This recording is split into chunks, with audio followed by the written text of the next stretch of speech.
Hello children of the universe, and welcome back to my channel, Makeup and Science. My name is Darky, and it's where I like to play with makeup whilst I talk to you about science. And today I am talking about the first planet, Mercury, the second addition to the solar system series.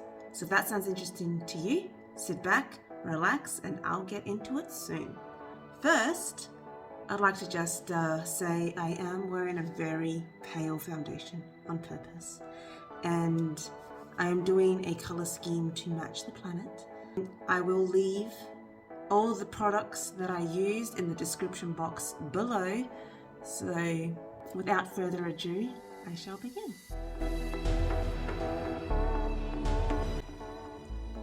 Mercury. Where did the name Mercury come from? All the planets in our solar system are named after Greek Roman gods.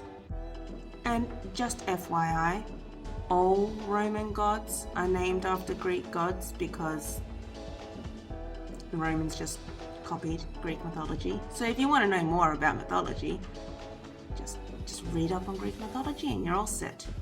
Anywho, back to the planets. Mercury was known some 5,000 years ago by the Sumerians. In classical Greece, it was known as Apollo when it appeared in the morning and Hermes when it appeared in the evening. They knew it was the same star, and around 500 BC, Heraclitus correctly thought that Mercury and Venus rotated around the Sun and not around Earth. Mercury moved very fast in comparison to other objects in the sky, thus was given the name Hermes, who was the messenger of the gods. Mercury is the name of Hermes in Roman mythology. And this here is the astronomical symbol for Mercury. It looks like the symbol for Venus, but with horns. So, if men are from Mars and women are from Venus, does that mean that succubus are from Mercury? In the past, when they only knew about 5 planets, so Mercury, Venus, Mars, Jupiter, and Saturn, and Earth was not considered a planet until more recently in history, it was just normal to name celestial bodies after gods. But later, when the other planets were discovered, they were named completely different things by those who discovered it. Like Neptune being called Janus, Oceanus, and Virea after the founder, to only later be renamed to coincide with the other Greco-Roman gods. So, like, if you want to be a planet, then you have to be named after a god. Mercury is the smallest planet in our solar system. It is only slightly larger than Earth's moon, with the radius of just under 2,500 kilometers. Mercury has an egg-shaped orbit around the Sun. The closest it gets to the Sun is 47 million kilometers, and the farthest it travels away from the Sun is 70 million kilometers, averaging a distance of 58 million kilometers. So Mercury has a 0.4 astronomical distance from the Sun, whereas 1 astronomical unit is the distance of Earth from the Sun.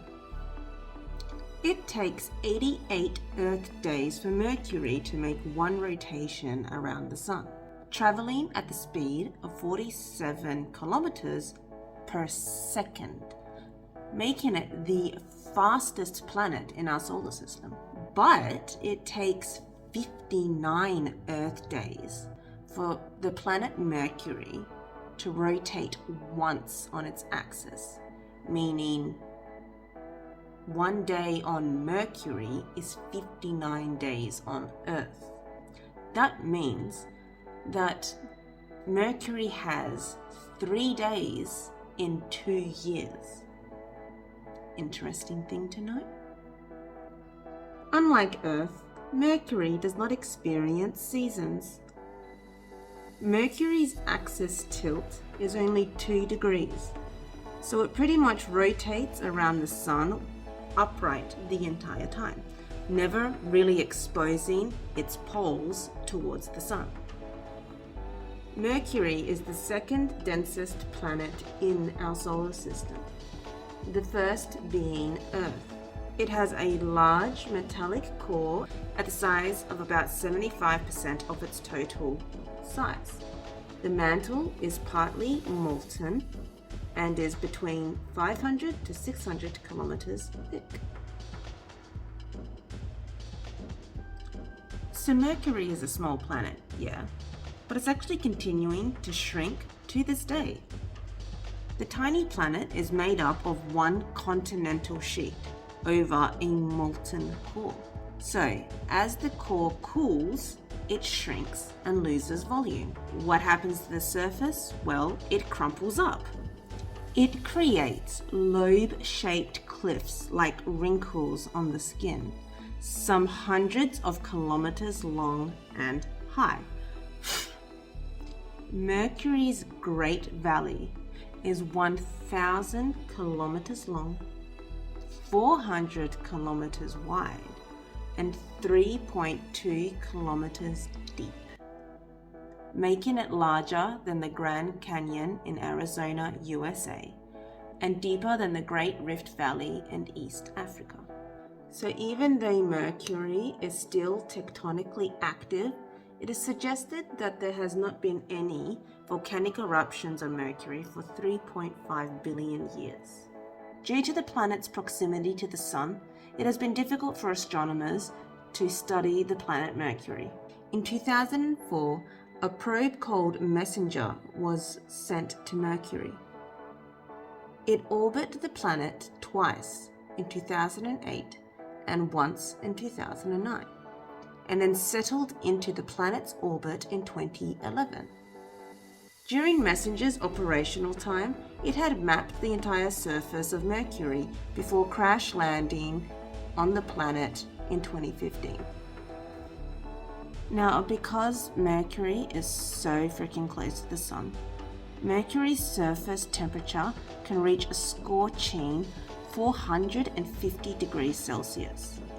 But then, at the same time, on the other side of the planet where it's night, it drops to minus 170 degrees Celsius, which is almost a 600 degree Celsius difference, the largest temperature difference in the entire solar system.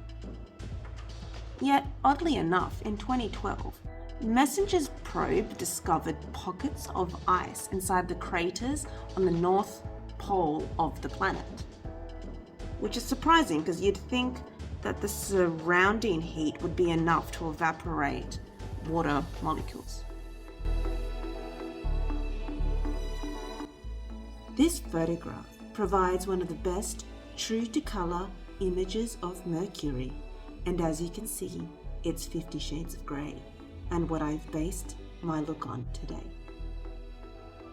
I must say, it's come out looking a little bit jester-like, but I'm okay with that. Actually, this was sort of based on a request by a friend who wanted to see a gothic-inspired look. So I hope that you enjoyed this tutorial, and I hope that you get some inspiration with this makeup look. Please, if you did like this, press the like button below and subscribe if you're into that kind of thing. If you enjoyed learning about Mercury, consider watching the other videos in the solar system series. So, make sure that you enjoy the rest of your day, week, month, and year. And I'll hopefully be seeing you next time on Makeup and Science.